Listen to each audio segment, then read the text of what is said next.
Thank you Jesus. आइए इस समय हम लोग परमेश्वर के भोज के अंदर, प्रभु भोज के अंदर अपने आप को सौंपेंगे। और जिनके पास पवित्र शास्त्र है अपने घरों के अंदर या जहां कहीं भी आप हैं, पहला कुरिन्थियों उसका 11वां अध्याय 23 से लेकर हम उन वचनों को देखने को जा रहे हैं। और मैं आपकी मदद करने को जा रहा हूं उन वचनों को पढ़ने के लिए, क्योंकि यह बात मुझे प्रभु से पहुंची और मैंने तुम्हें भी पहुंचा दी कि प्रभु यीशु ने जिस रात वह पकड़वाया गया, रोटी ली और धन्यवाद करके उसे तोड़ी और कहा, यह मेरी देह है जो तुम्हारे लिए है, मेरे सुमिरन के लिए यही किया करो। इसी रीति से उसने ब्यारी के पीछे कटोरा भी लिया और कहा, यह कटोरा मेरे लहू में नई वाचा है, जब कभी पियो तो मेरे सुमिरन के लिए यही किया करो। वचन 26। क्योंकि जब कभी तुम यह रोटी खाते और इस कटोरे में से पीते हो तो प्रभु की मृत्यु को जब तक वह न आए प्रचार करते हो। इसलिए जो कोई अनुचित रीति से प्रभु की रोटी खाए या उसके कटोरे में से पिए, वह प्रभु की देह और लहू का अपराधी ठहरेगा। इसलिए मनुष्य अपने आप को जांच ले और इस रीति से इस कटोरे में से खाए और इस कटोरे में से पिए, क्योंकि जो खाते पीते समय प्रभु की देह को न पहचाने, वह इस खाने और पीने से अपने ऊपर दंड लाता है। इसी कारण तुम में से बहुत से निर्बल और रोगी हैं और बहुत से सो भी गए। यदि हम अपने आप को जांचते तो दंड न पाते, परंतु प्रभु हमें दंड देकर हमारी ताड़ना करता है, इसलिए कि हम संसार के साथ दोषी न ठहरें। इसलिए हे मेरे भाइयों, जब तुम खाने के लिए इकट्ठे होते हो तो एक दूसरे के लिए ठहरा करो। यदि कोई भूखा हो तो अपने घर में खा ले, जिससे तुम्हारा इकट्ठा होना दंड का कारण न हो। शेष बातों को मैं आकर ठीक करूंगा।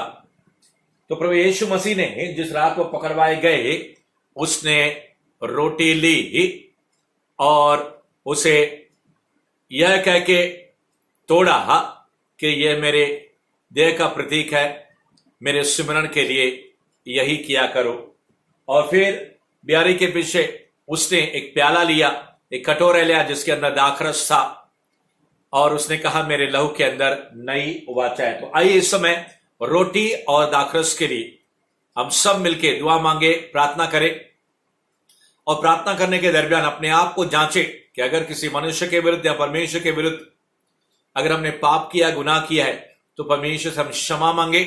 और क्रूस के नजारे को, कि कैसे प्रभु यीशु के सर के ऊपर कांटों का मुकुट रखा गया, याद करते हुए कैसे उसके शरीर को छलनी किया गया, कितनी बार वो नीचे गिरा और कितनी बार उसके मुंह के अंदर थूका गया, 39 जो कोड़े उसे मारे गए, हाथों पैरों में कीले ठोके गए, और उसके अलावा पसली में जो भाला चुभाया गया, उस सारे नजारे को याद करते हुए कि प्रभु यीशु मसीह से शरीर से जो मांस के टुकड़े नीचे गिरे, जो उसका लहू धाराएं बनकर नीचे गिरता रहा, हम सबके पापों के खातिर।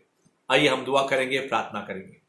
अरे परमेश्वर, प्रभु यीशु, तूने कहा इस रोटी और इस दाखरस में खाने और पीने से पहले अपने आप को जांचो ताकि तुम पर दंड ना मिले।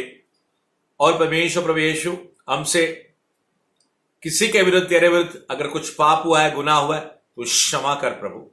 तेरे लहू से धोकर हमें शुद्ध कर प्रभु।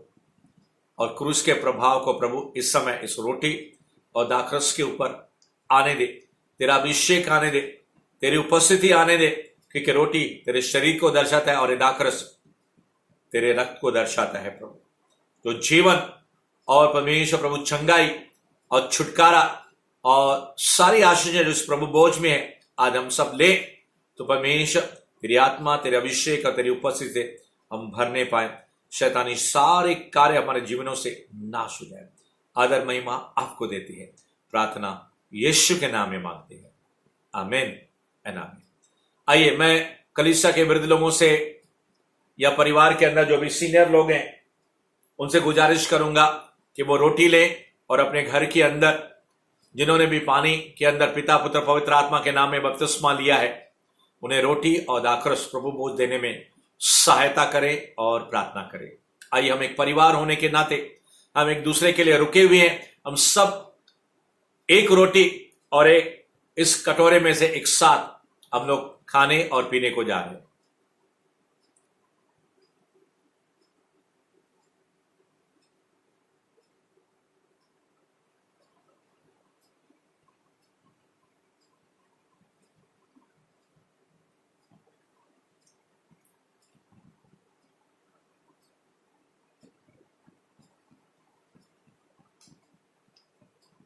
आइए हम दुआ करेंगे, प्रार्थना करेंगे।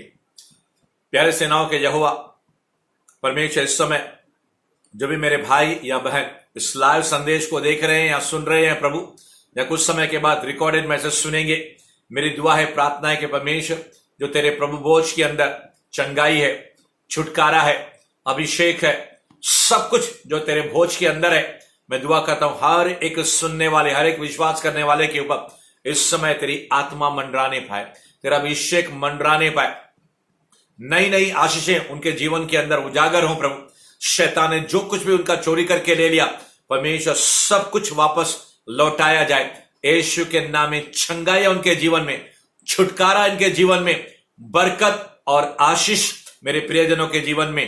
परमेश्वर मैं बोलता हूं, आदर महिमा सिर्फ आपको देते हैं और ये प्रार्थना यीशु के नाम में मांगते हैं, आमीन एंड आमीन। अब पिता आपका प्रेम, प्रभु यीशु आपका अनुग्रह और पवित्र आत्मा आपकी सहभागिता हम सबके साथ बनी रहे। और सारे परमेश्वर के लोगों ने के एक साथ कहा, यीशु मसीह के नाम में आमीन एंड आमीन।